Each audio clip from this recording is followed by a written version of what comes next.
हिंदुस्तान की सियासत की बड़े पर्दे वाली फिल्म आखिरकार रिलीज कर दी गई। पता चल गया कि किसे बाहर किया गया और किन किरदारों को कौन सा रोल दिया गया।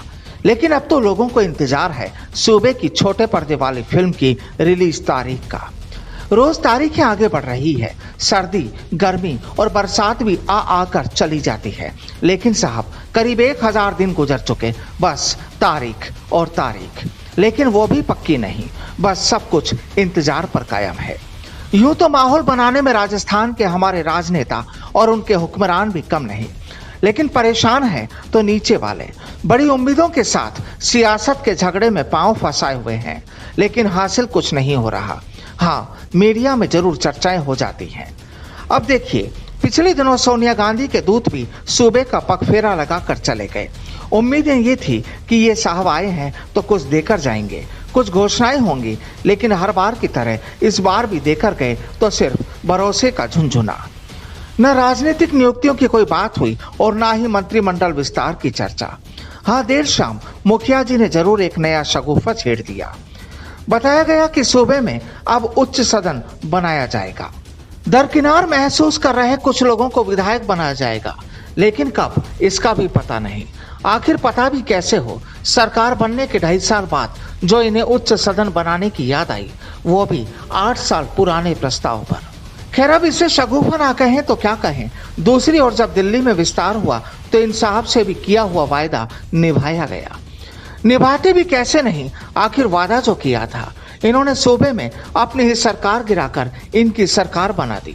तो कल इन्हें भी इनाम दिया गया, इन्हें हवाई जहाज पकड़ाया तो लोग इनके दोस्तों से सवाल पूछने लगे।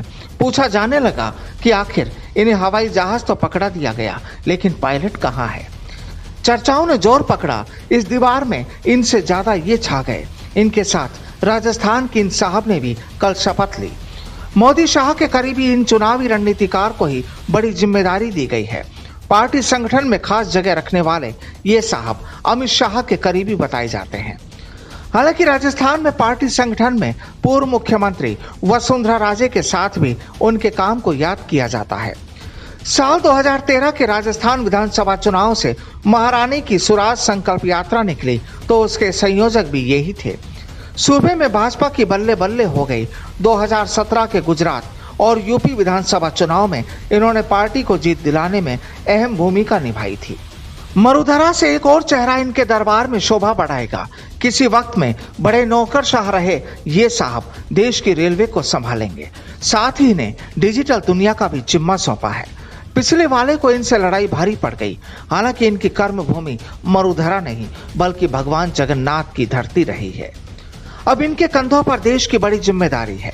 बहरहाल केंद्र का मामला तो सुलझ गया, लेकिन सूबे का पेच अभी भी फंसा हुआ है। ये अब भी किसी उम्मीद की किरण में है। हालात सिर्फ इधर ही नहीं बल्कि उधर भी गंभीर है। ऑडियो बम के बाद फिर ऑडियो बम आया, लेकिन अब विरोधियों को खुली चुनौती के साथ। जनाब, राजस्थान की सियासी कहानी का ये अंत नहीं बल्कि शुरुआत है।